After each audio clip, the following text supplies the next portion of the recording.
لم يكن الوصول إلى متحف صور شهداء القصبة صعب، فكل الطرق في الجزائر العاصمة تؤدي إلى هناك.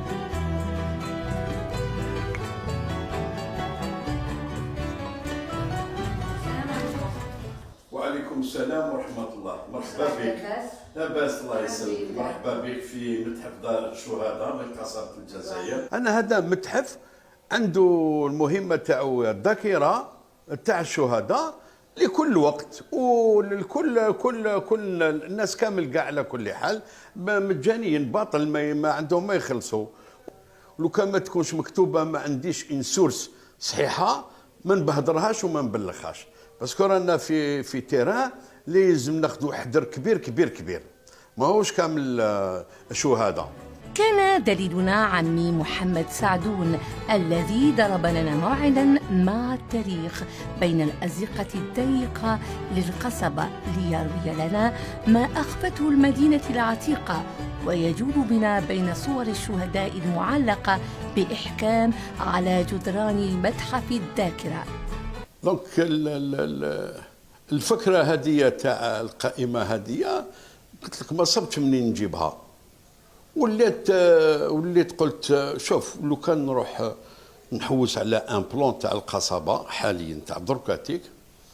اتصلت مع واحد السيد يخدم في البلديه كما كان الحال، عطى لي هذيك لاكارت، وانا بديت ننقل الاسميه اللي كاين لداخل، ومن بعد خرجت للبرا الاحياء باش نحقق الاسم هذاك. خديت الاسماوات من هذوك، بصح الخدمه ما تكفيش، فيها تاني تصحيح. شفنا مع مؤسسات تاع مجاهدين تاعنا تاني في ساحه شهداء، مع الناس اللي نعرفوهم، مع لي زونسيان مجاهدين لي زونسيان فدائيين منا، يقول لك حقيقه صح. يسعى عمي محمد لجمع وتصحيح وتوثيق التاريخ والأسماء للحفاظ عليها وليتوارثها الأجيال. أتصور هذوما ما يخفالكش باللي هذوما 22 اللي قرروا في 27 جويي 1954 قالوا الشيء اللي تنداه اللي لحاوها لنا بالقوه نرجعوها بالقوه. هادو هما بهم اللي انطلقت اول نوفمبر 1954.